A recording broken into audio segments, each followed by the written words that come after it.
Hey, everybody, and welcome to another episode of the Patient Convert podcast. You got your co-host, Justin Knott, here today, and I'm really excited. We have one of our clients and the two founders, Dr. Kupferman and Dr. Omid Shaye, that are on to join us as guests today to talk about medical virtual assistants and how they're starting to be used with great effectiveness to grow practices. And everybody has really heard about this topic of the Great Resignation and all the staffing and labor issues that are coming up. And just like they're affecting restaurants and they're affecting grocery stores, the medical and the dental industry is getting hit really hard as well. And medical VAs, they've been out there for a long time, but I don't think a lot of people even still know what they are or how they can leverage them inside of their practice to not only help solve a staffing problem that is continuing to rise and control costs, but also grow. And so I'm really excited to hear about what they're doing as owners of very prominent practices in the Los Angeles area and have them tell the medical community and our listeners more about how they can benefit from an opportunity that is only going to continue to rise. So I'd love for both of y'all as we get started. Dr. Kupferman, why don't you introduce yourself? And then Dr. Shaye, I'll have you introduce yourself and tell you a little bit more about who they both are individually as medical surgeons. So, my name is Stephen Kupferman. I'm a board certified oral and maxillofacial surgeon. And in my practice, I'm the founding partner of a 6-surgeon oral and maxillofacial surgery practice in the center of Los Angeles. Excellent. And Dr. Shaye, tell us a little bit about yourself. Omid Shaye. I am a board certified gastroenterologist and internist. I'm also the founder of my practice. We're 3 physicians based out of West Los Angeles. Been in practice for the last 13 years. Excellent. That's why I'm really excited is there's a lot of virtual assistant companies that have popped up and a lot of people leveraging it. But to hear from 2 physicians that have spent so many years like y'all have as entrepreneurs growing practices and taking care of patients, I'd like to get started with you, Dr. Kupferman, because you were kind of the first of the 2 physicians in the room to leverage virtual assistants. And so I'd love to hear kind of your story behind it is what was the turning point? What has it been like hiring them? How have you been utilizing them? So give us a little bit of that background. Yeah, so I think that it all kind of sort of started when a lot of the laws in California were changing as it related to employment. You know, rates were going up, costs were going up. In order to run a practice, everything is really based on manpower. I mean, there's just so much in a busy medical practice, dental practice, whatever it is that needs to get done. And it's really all a function of manpower. And the manpower in doctors' offices is exaggerated by the fact that we are one of the only industries that spends the majority of our manpower on trying to collect money. And that's just a function of healthcare and the function of doctors not really learning about billing and collections and how insurances work. And so doctors just tend to hire people to try and, collect from insurance companies. Not as much from patients, but from insurance companies. And so as that workforce needs to continue to grow, and as the practice continues to grow and more doctors join practices, the staffing needs become incredible. And each staff member is a person and they have a life and, they have good days and bad days. And as a doctor, you have to essentially manage a lot of that. And so I got to the point where, I just couldn't have enough people to do all the work and I didn't have enough space to get all the work done. And so I started reading up about people working remotely and hired my first virtual assistant. And we were using Zoom before the pandemic. And we became very comfortable with Zoom and just realized how incredibly talented these people were and how grateful they were to have a job and how the ability to scale the manpower was available outside of my office. And then the pandemic hit. And so then everybody realized that was actually possible. So that's kind of how I, sort of first kind of got into finding remote employees who are essentially virtual assistants. Oh, that's excellent.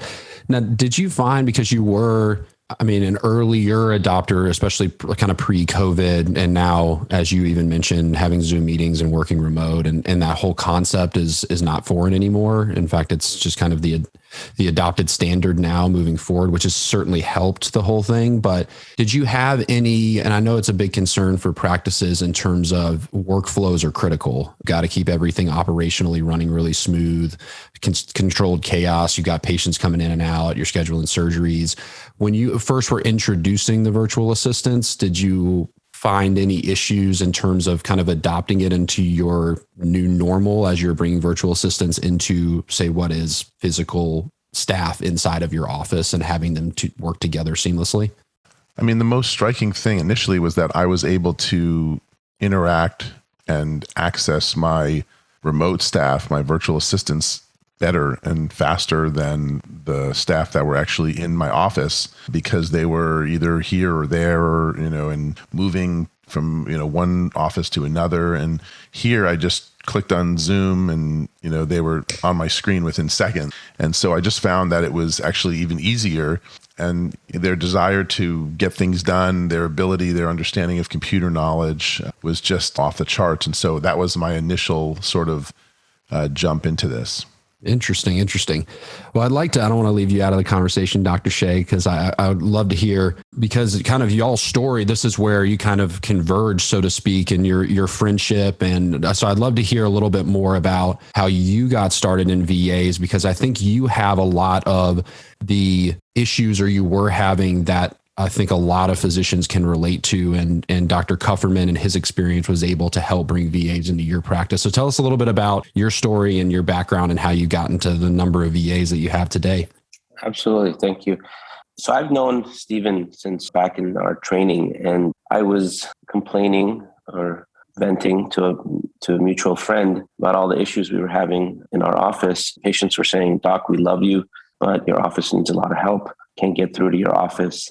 The phones, you just couldn't handle the phones." Patients were frustrated with the long wait times for authorizations.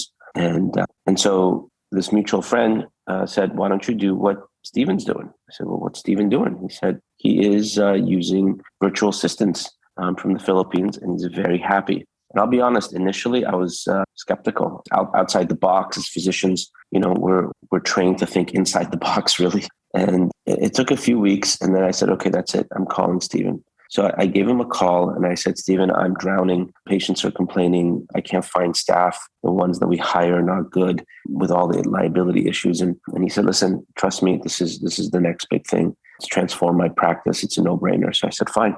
And we started with one virtual assistant. It took some time to convince my partner, but once we did, it was clear as day that this was the way to go. We started with one virtual assistant, put them on the phones, and immediately we noticed that patient satisfaction was going up. Patients were getting through. We were getting our messages, and we decided, and that's right around when the pandemic hit. So it was actually, the timing was perfect. And as staff went out and left and what have you, we just replaced them with virtual staff. And then as we grew over the last couple of years and added a physician, we just continued to increase the number of virtual assistants. And it started with answering the phones. And once we got that down and we felt comfortable that everything was being handled properly there, and I must say the patients were just overwhelmed with joy that they can actually get through our messages, were being relayed promptly. Then we added virtual assistants to the insurance side, like Stephen was saying, and decided that there's no reason why we should be paying the types of salaries plus benefits that we were paying for people to sit on the phone and deal with insurance companies when the people on the other line were also from the Philippines or from India or from wherever. And so we completely transformed that aspect of our practice, where everything that is insurance-based is done by the VA. So we can talk more about every specific job, but really what happened was we realized the tremendous benefit and have really transformed our practice, have grown, as Stephen was saying, using the virtual assistants while keeping costs down. And actually patient satisfaction and the quality of care have dramatically improved over the last couple of years. That's tremendous. And why I love hearing that story is it's from the marketing side of the tracks, and having spent a decade working with physicians and healthcare practices, it's a story that we hear again and again. And especially as it even relates to like reputation, you're hearing a lot about that now is Google reviews and how it contributes to getting more patients and ranking in SEO. And that's the side of the tracks that we talk and preach to all the time. And unfortunately, if you scroll through 90% of those negative reviews on practices, it has nothing to do with physician point of care or anything y'all are doing as it relates to patient outcomes, how good of a surgeon you are, your bedside manner. It's typically all the other stuff that you mentioned, Dr. Shaye, that you are having frustrations with in your practice. It's the billing or the prescription refills or the wait times. And to hear that you're able to solve that problem through virtual staffing is really a game changer, because there's practices all over the country that are dealing with this and are generating bad reviews, even from the marketing side, or when they find a good marketing mousetrap and they start to grow, that stuff starts becoming a real reality and a real problem. And so to hear that there is a solution out there and you don't have to be constrained by laws like the California employment laws that can create a lot of overhead issues as you continue to grow. So it's really cool to hear that. I'd love to talk to, you mentioned really two things that I'd like to talk to Dr. Shaye when you're telling your story, but why the Philippines? You mentioned that both of y'all mentioned the Philippines, and obviously you can get virtual staff everywhere, but the Philippines has really come to the forefront as the deepest well. So talk to us a little bit about that, because I know people have concerns about language barrier, all these different things. And surprisingly, that's really not an issue. And the Philippines is really the reason why. Yeah, I've been delightfully surprised, and so have our staff and our patients. I think there's a natural draw. The Philippines are kind of a healthcare-oriented culture.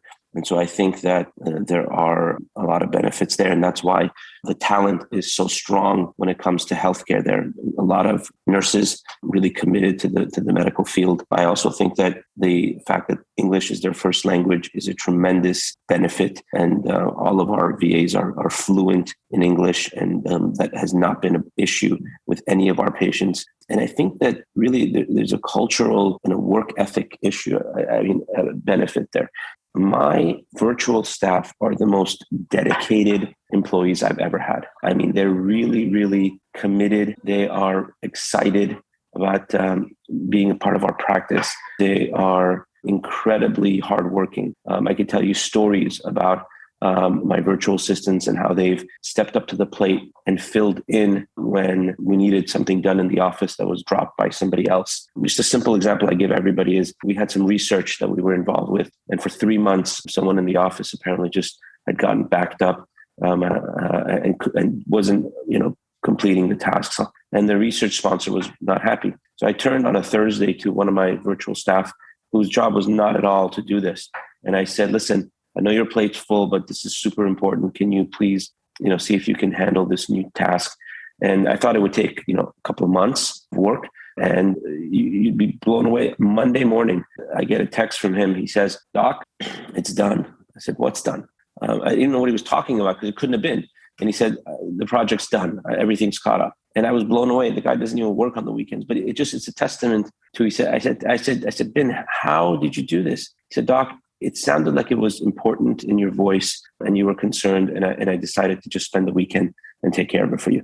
And that to me, and I tell my clients, our MedVA clients, the story, because it's a true example of the kind of people we're dealing with. They're honest, dedicated, hardworking, committed individuals. And I think it's a cultural thing because I see it in my other VAs. Wow, that's tremendous. And this, which has surprised me, is, as you mentioned, these are not just like people that are looking for remote working in the US. I mean, we're talking about actual like medical trained, like went through schooling, registered nurses. I mean, these are like medical people. We're not talking about just somebody that you're teaching to use an EMR. Correct. These are not people who just came out of high school and are looking for a job. These are people who, have degrees, have been to nursing school.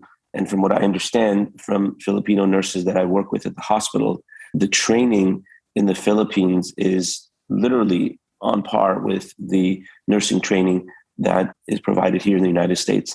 My Filipino nurses in the hospital tell me that the quality of training is really very similar. And so we're talking about very smart, motivated people who've gone far in their lives and who've decided to transition to a virtual role rather than having to, drive the long distances and get paid the low wages that's typical in the Philippines for hospital or clinic work. Wow, that's fantastic. So coming back to you, Dr. Kupferman, I mean, we've talked a lot about kind of both of y'all's stories, the challenges and how you've solved them using virtual staffing. And that really leads us to even what Dr. Shaye mentioned is MedVA and the company that y'all have started. You were so passionate. Both of y'all put your heads together and said, how can we bring this to a larger medical community and help them the same way that we've been able to help ourselves and hopefully help prevent burnout, give more time to the physician. So tell us a little bit more about MedVA and the company that y'all have founded and what you're doing, because I know y'all are so excited about it and on fire to be able to bring this to the medical community. So tell us a little bit more about it. And on top of that, both of y'all have mentioned different ways that virtual assistants can be used. So talk to a little bit about, say, maybe examples of how you're using virtual assistants and how others could leverage them too. Yeah. So yeah, definitely very passionate about this topic, and it's something that I've now been doing for a few years. And when I started to realize that this was really the next best thing for healthcare, particularly in private practice, I actually went to the Philippines to really kind of get a feel for what was going on there and to meet my virtual assistants that I had at the time. And it was a transformative 2 days in Manila, and I was looking around for places where I can begin setting up MedVA. And I got to meet them and, went out for dinner, and I just, saw that these, they were just, so grateful. I remember the first time I went there, they kind of grabbed my arm and they said, "Dr. Kupferman, you're real. That's awesome. Because I had been on Zoom with them for like a year plus, for sure. And they just grabbed my arm like, "You're real," and they're so dedicated to, to working and taking care of patients. And, you hear it in their voice and you can feel it. So once I knew that this was the next best thing, I just continued to, we got together, as you heard, and started MedVA.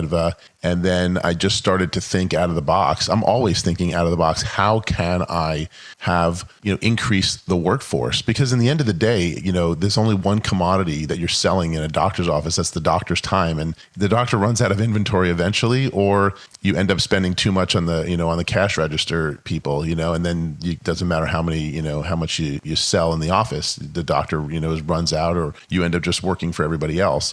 So because it's a manpower issue and all of doctor issues are generally manpower issues, I'm constantly thinking of ways in which doctors' offices can benefit from remote employees. That's really where MedVA has a tremendous advantage, because we're busy doctors. We understand what is needed in the office. And so we're able to implement those types of training programs for all of our virtual assistants. We're able to help offices, medical centers think out of the box, think of what it is that they can do to leverage MedVA, to leverage the ability to have nurses that are highly trained and skilled and understand healthcare really improve their operation. I have people who do marketing for me. I have people who do operations work for me, and handle basically every task other than something that somebody needs to actually have hands on in the office. I've even recently started thinking about getting a robot, in the office for somebody to do inventory, and that's how things are done in hospitals now. I mean, there are robots that are going around hospitals moving things around, and so you can easily have a robot that just has a camera on it and can see kind of what's going on in hallways and things like that. And there's just so much that can be done remotely these days that, and MedVA has the answers to all that. That's fantastic.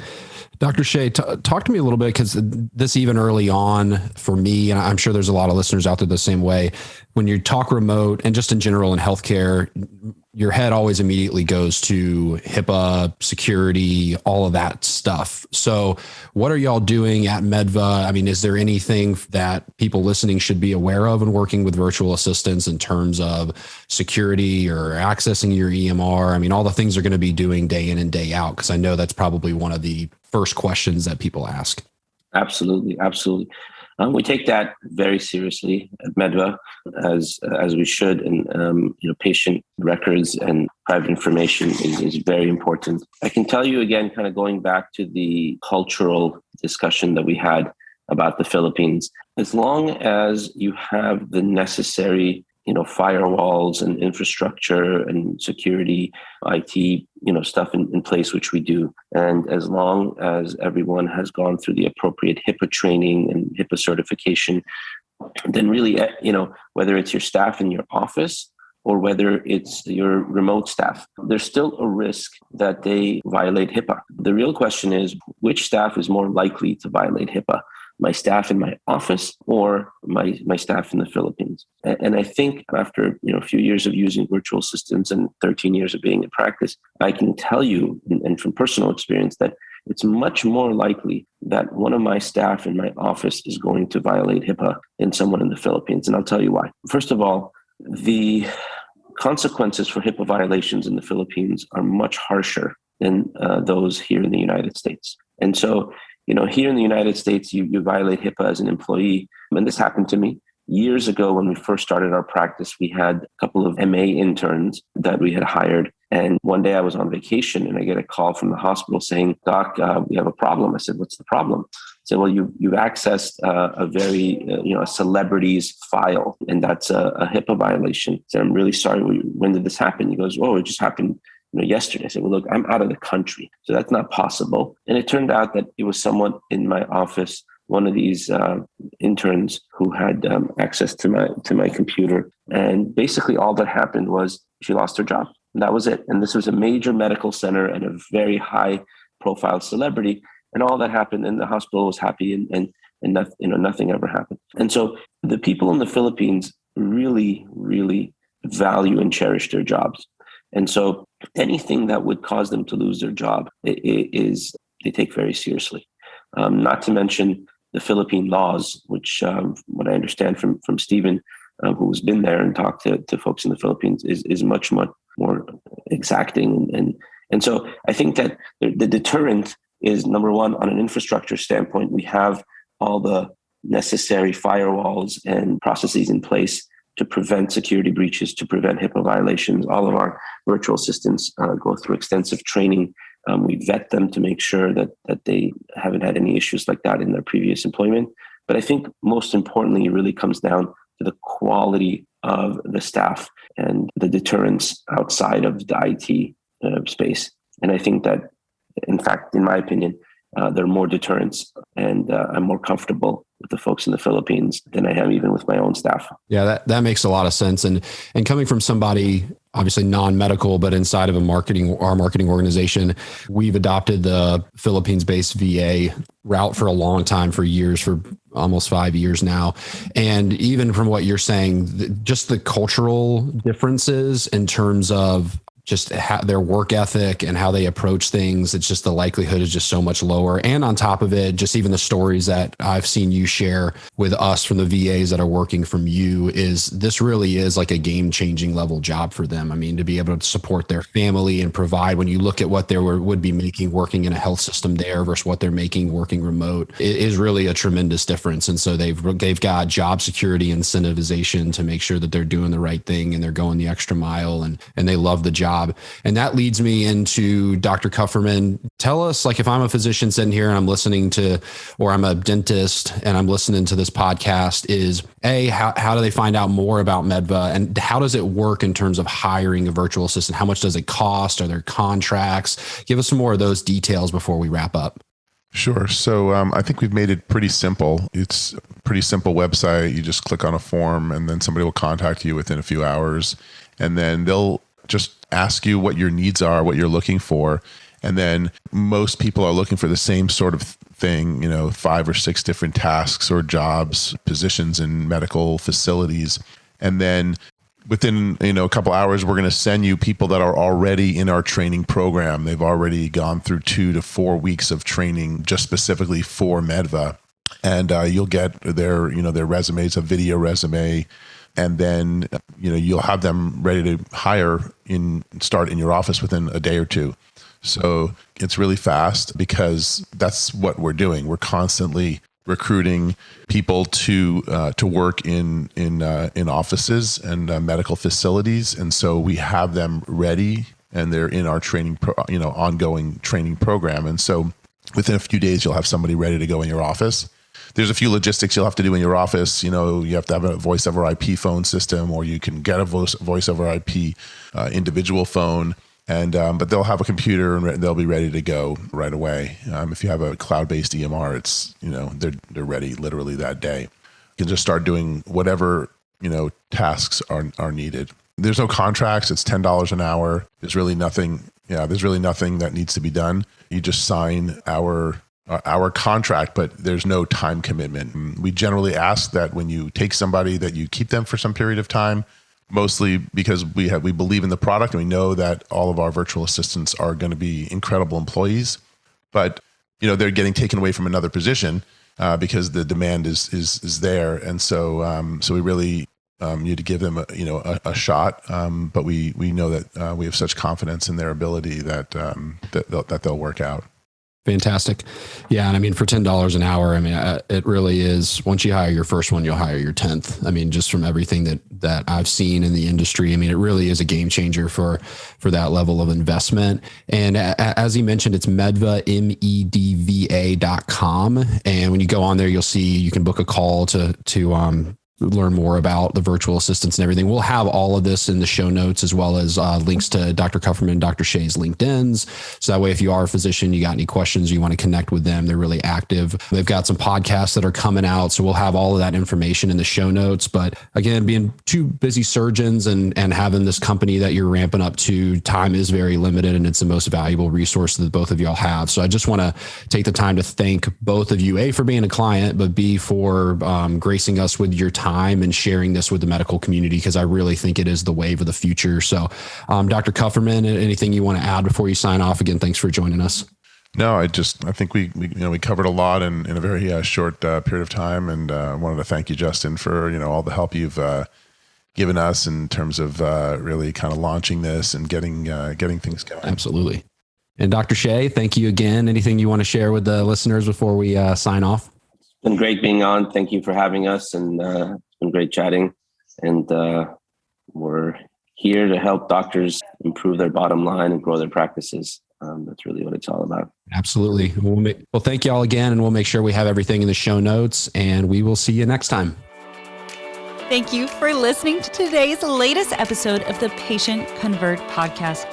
Don't forget to subscribe and review on your favorite podcast platform. We are on Apple, iTunes, Google, Stitcher, and Spotify, or you can sign up to receive the latest episode via email. Just check it out on my agency website or my personal website. And if you are looking for more amazing healthcare marketing information or just to engage, check us out at Entropy.com. And for any of my amazing physician liaisons out there interested in growing their physician referrals or learning the strategies that it takes to build highly engaged physician referral networks, check out my website, kellyknott.com, where I have free webinars, free downloads, and of course, my online physician liaison training course, Physician Liaison University. And as always, I'm a huge believer in connecting, engaging, and supporting one another. And the best way we can do that is networking. And I always connect with you guys on social media. And one of my biggest social media platforms is LinkedIn. So feel free to connect with me there on LinkedIn or Instagram or Twitter at Kelly